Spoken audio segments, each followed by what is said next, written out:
Welcome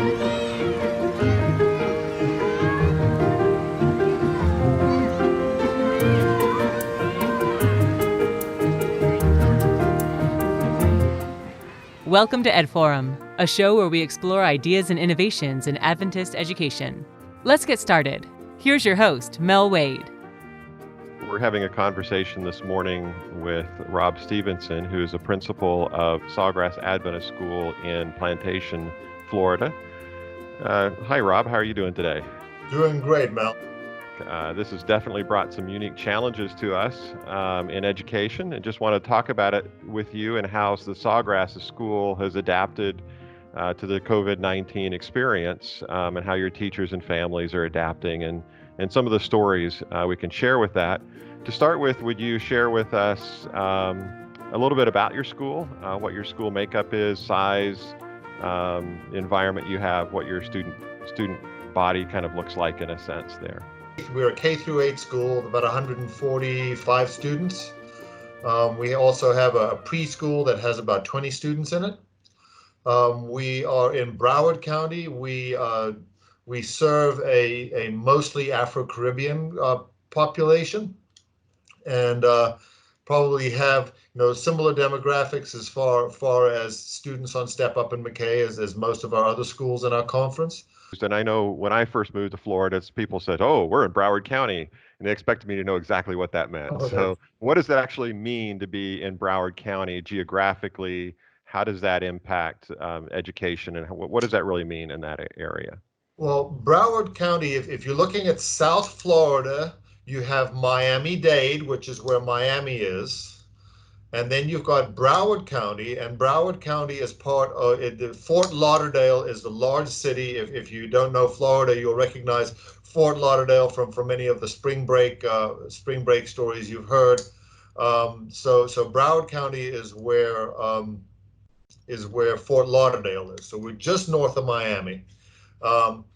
Miami-Dade is traditionally a Cuban Hispanic, for the most part, population. But when you just head up into Broward, it's got especially in the Seventh-day Adventist Church, but generally speaking, a very large Afro-Caribbean community. Many from Jamaica and Trinidad and Tobago, and those islands, and then a significant Haitian community as well. So that's sort of the demographic that we take care of here, and that's sort of the differences. As you start moving up towards Central Florida, things are a little bit more mixed. But for us here, the Afro-Caribbean community makes up probably 95% of our population. Tell me a little bit about, we woke up one day, it almost seemed like overnight. It was probably a span of about a week, which happened to be kind of in our spring break time frame, that all of a sudden the world changed, and the messages came out that schools needed to be shut down for a period of time. We didn't know how long it was going to be, and we had to change. So we had to change what we were doing in education. So in Sawgrass, how did that impact you? How did your school react to that? Well, yeah, it hit literally right as spring break ended, and I would have loved to have actually been in school before it happened, so we would have been able to in-service our students before it happened. That wasn't the case. I have an amazing staff, and I'm really, really blessed, because I called them in. I said, "Okay, team, how are we going to do this, and what are our goals?" And our number one goal as we set this up was to make sure that as much as possible we could maintain some of the important structures of the regular classroom while our students were at home. So what are some of those important structures that you want your goals to maintain? Okay. First of all, we wanted our students we encouraged our students, and our parents really jumped in on this, to have a regular place where they were going to do school every day, where this is where their books were, this is where their computers were, this is where they were going to function. The next thing was to have set schedules of when the teachers were going to be in contact with the students. And we hit on a plan where our teachers would contact the students usually in the morning around 9 o'clock in the morning. where they would spend 2 hours with them and then spend 2 hours with them again in the evening, covering the main curriculum. And we eased into this slowly. We didn't decide that we were going to jump all in because there was going to be a learning curve both for the staff and for the kids. So if we jumped right in with 100% curriculum with everybody doing it, we felt like it would be overwhelming for everybody. So what we set on in our plan was to actually ease into it on a week-by-week basis, add a new component going through so it wasn't overwhelming for everybody. So we literally met on a Monday morning. By the Monday afternoon, we were already in contact with our students online using Zoom at first, is what we used at first. Because at that point, it caught all of us by surprise. We didn't have a lot of guidance as to what to use, but Zoom was the easiest to jump in on. And we let everybody know this was going to be an evolutionary process. Sorry to use evolution for some of you, but it was going to be an evolutionary process and that we were going to move forward together. So we started just by doing language arts and math. That's what we started with. For the first 3 or 4 days, we focused on language arts and math. And then we started adding other parts to the program as the students and the staff became comfortable with the format that we were using. We chose to combine language arts and history and certain aspects of Bible, and we started using we are using project-based learning in that to involve students and parents. And the parameters we put on our projects is that everything that's involved to doing the project has to be things that are commonly found at home. So people aren't going out to buy stuff. We wanted to keep people safe. So we weren't putting a large financial burden on our families, and they weren't being required to go out to the store and purchase things. They were able to do it from home. So bit by bit, we started adding projects, and then we added physical education.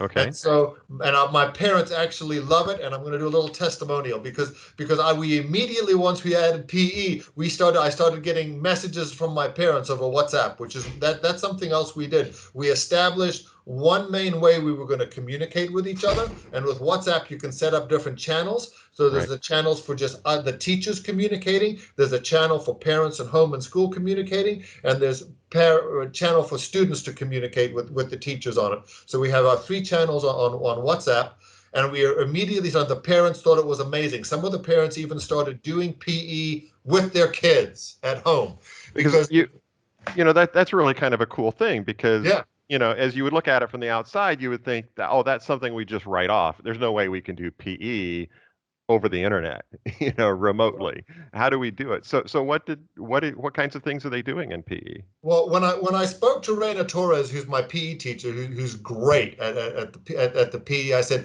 what can we do? What's realistic? And she said, Rob, I can't do aerobics personally with my students all day long. She said I'd be worn out because we didn't do the whole school at once. We do class by class and fitting it in with the teacher's schedules. Right. And so she would come in and introduce it, and then we would have an aerobics video or an activity video that the students would work out with. And so they see different faces each time, and then she can mix it up and change it up without having her being completely burned out at the end of the day. She had to lead every class in aerobics. That would be quite a thing for the day. That would kill her. In fact, I had one parent, because I'll get into this in a little bit, make the suggestion, say, I'm really disappointed that the teacher isn't up front teaching all day long. I said, if you're willing to volunteer to do aerobics all day long with the kids, I will have you do it. He of course, he said, oh, I didn't think about that she's teaching multiple classes. He said, okay, I understand. I've got great parents. I got to love my parents. I enjoy working with them. And then after that, we did PE for a week. And then the next thing we added was music. And with music, she's in there a little more, a whole lot more than with the PE. So she has songs that the kids are learning. Some of them were songs we were learning before, and using Zoom particularly, you can have your whole class, you can hear your whole class, and they can hear each other. And some of them have their headphones on, some of them just have it with their speakers at home, and they're singing their music. And then with the junior high, she actually has them, because many of our junior high play musical instruments. She has them incorporating their musical instruments with music as well. Again, the parents are loving it because they actually hear and can see what their students are doing, as opposed to just sitting at their computers. Another important thing we did, which I think is useful for anybody else doing this, is our 2 hours in the evening classes are actually timed to be at 6 o'clock in the evening. Okay. When the parents are going to be home, because not all parents are home with their kids. A lot of parents in our community, we've got a lot of parents who work in the medical field. And so we tried to plan it at a time when parents could be home, to be there with their students, so that the parents would be included in the learning environment with their children, included especially with the crazy math curriculums we're using now. Although the new one we're piloting is awesome, but it's more understandable both for the parents and the kids. We're loving that. But the parents will be able to help with their students after the teachers are gone, to be able to make sure that things can be turned in and done effectively. So that's how it sort of grew. And then after we started, we were able to flesh out our academic program, then some of our social programming. We do Friday on chapel. We have on Friday we do chapel. Even when school's on, I'm usually the one who does it, just because I love it, and I've got a good rapport with my students. And so we did chapel, and what was amazing with the chapel, and we've only done one so far, because the other one was before the Easter Friday, so we didn't do it. So our next one is going to be next week. But what is cool for those of you who are school principals or pastors who are doing the chapels, you've got to realize that many of the parents are home with their students, and the parents are able to listen in. So it really expands your outreach when you have your chapels from school, because parents and students are there listening and participating together, which really brings our student body together. And I got a lot of positive comments from my parents that, man, this chapel really spoke to my heart. I didn't think about the parents being there. I was just doing chapel with my kids. I still had my guitar out. We did song service together, did the whole thing just like it was regular chapel. Nice. And so, we fleshed out that program with the students as well. And again, I'm looking forward to this Friday, because I miss my kids. It's a little different on Zoom, because I had 3 pages in Zoom worth of kids on there. And so as they come on, I get in there early and I start recognizing them and saying their names, and nice to see you. I do 2 chapels, one for my lower elementary, one for my junior high. And so it gives me that contact with my kids, which at this point I'm really craving. And so it gives me that contact as the principal. I'm really jealous of the teachers that get to see them every day. But as the principal, I do come into work to school every day to be accessible to people who might need technology or need to pick up books or pens and papers from the school. I usually see about 3 or 4 parents a day. It's not a huge thing. But be able to have that contact and that sense that it's business as normal as much as possible, and that that their religious growth is still important to the administration. It's been an interesting and fun time. So one of the questions that sometimes people ask is, well, is it really school? Are the kids getting a quality education in what they do? And what can you speak to the academic side and what the kids are receiving academically and how you're measuring progress? Yeah. So you're right that nothing beats face-to-face education. I was in education where that whole wave of remote schooling was really blooming in the late 90s and early 2000s. And I had some of that at the schools where I was teaching, but I was never a big fan, and it kind of fizzled out because you need that face-to-face. So we're still trying to do that with Zoom. But that being said, under these circumstances, especially because many of the parents, or one or the other of the parents, are able to be home with their children, it's working pretty well. Where the traditional distance learning, I think, failed was because they were just tossed in a classroom somewhere to sink or swim by themselves, and they didn't have that accountability. We are also having the students turn in homework assignments electronically. And we were just talking this morning about the fact that we're probably all going to move over on into what's that one we're using? Is it Canvas? Canvas. Yeah, because you can turn in homework assignments with Right. Canvas, but that has just recently been all set up, and we got our students all lined up to do that, because one of my teachers was saying she was getting homework assignments on at least 4 different platforms.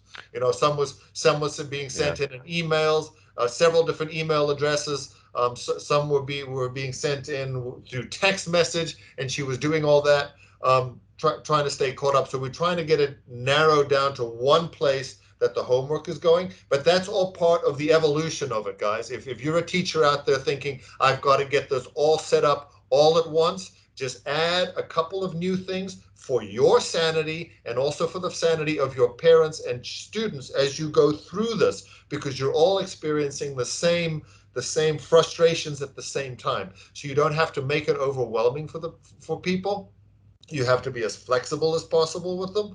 But we're finding that good learning is taking place. We're keeping our students engaged. We continue to use, we have a special needs teacher because Title I, of course, has fizzled with the state. But we're still using all of our teachers' aides and all of our special needs teachers, because they are reaching out to the students who are struggling and working one-on-one or in small groups with them online to make sure they don't fall through the cracks. And so for those of you in schools who are thinking, how are we going to help our hourly employees? That's how you help them.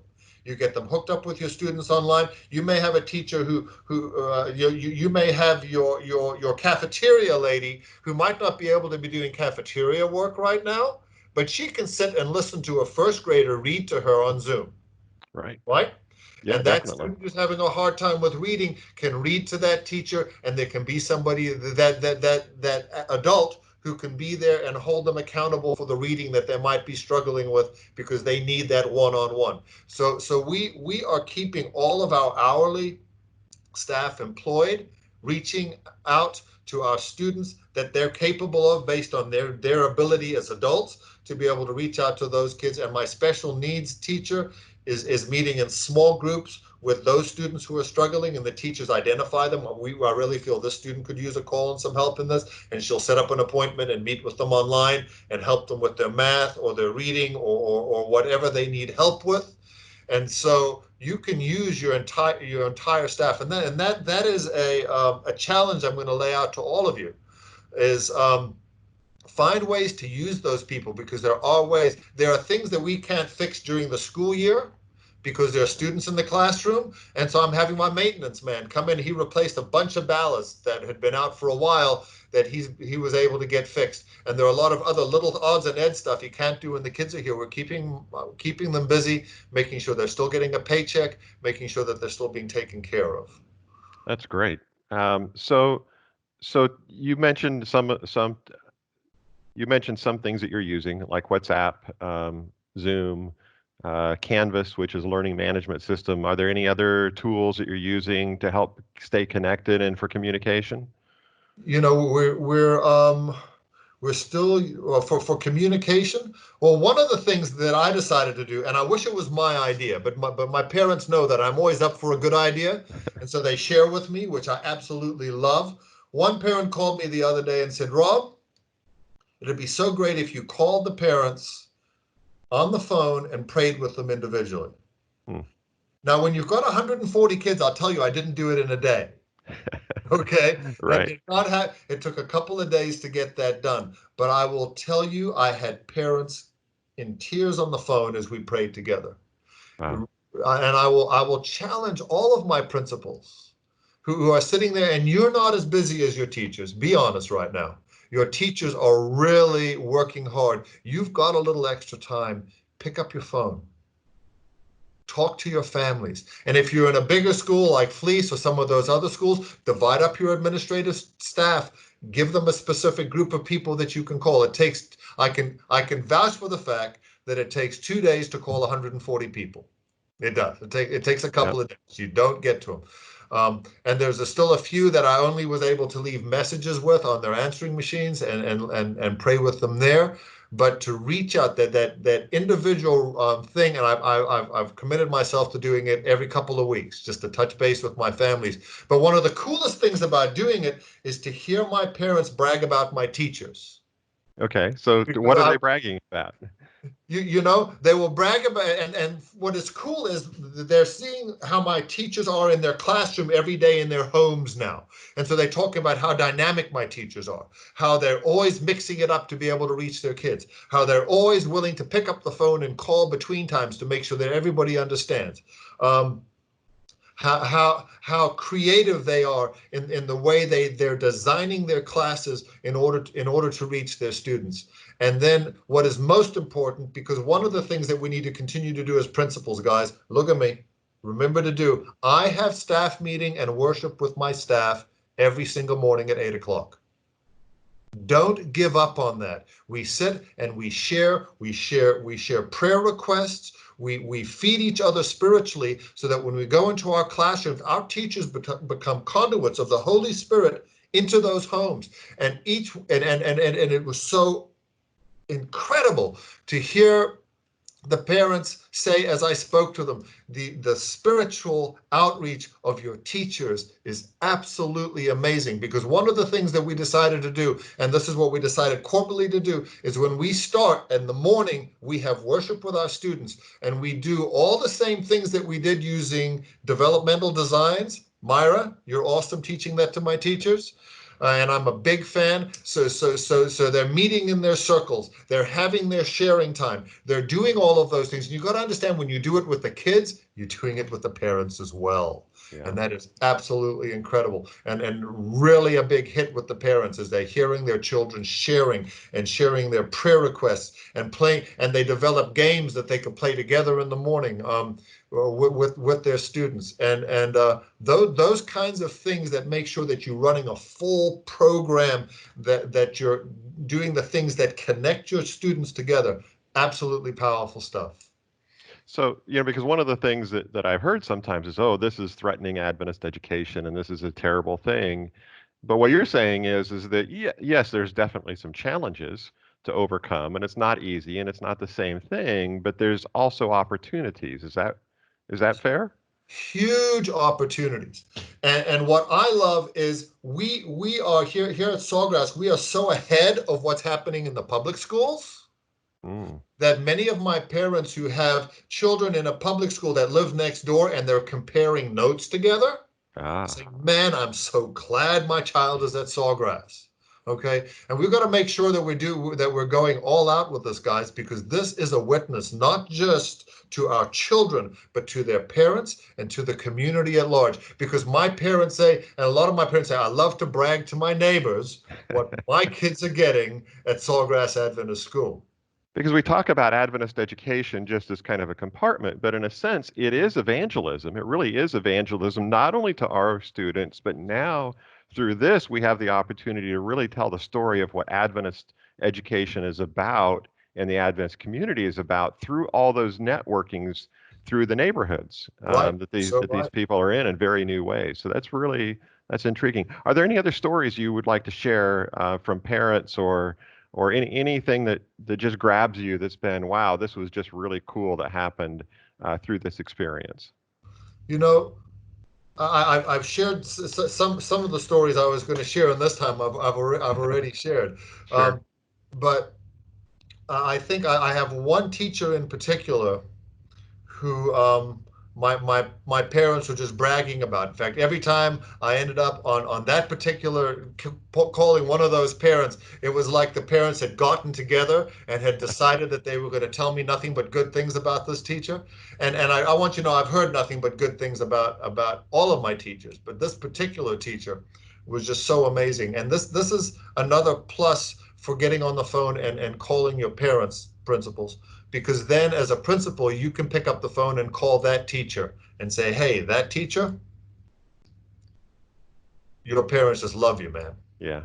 Keep up the good work. It gives us an opportunity to have those connections and build our people up.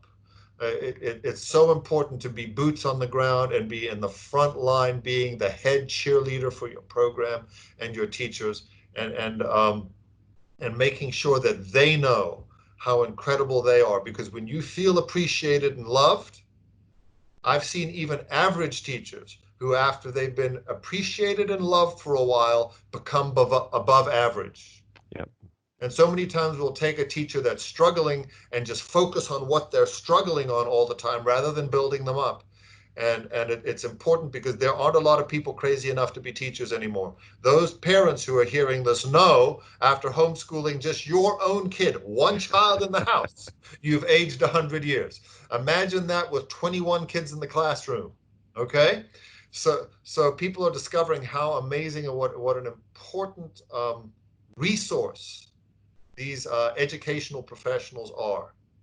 And the power of affirmation, you're saying, shouldn't be underestimated, both from the principals to the teachers, but also from the parents to the teachers, because that really makes a difference to affirm. And yes, there may be things that you'd love to see different, but make sure that you do the affirmation in the process, and make sure you emphasize the affirmation and then encourage and build the areas where they need strengths. That's exactly it. That's exactly it. And I mean, we do it with our students. We all need it. And when we feel like we're appreciated, we will always do better. Always do better.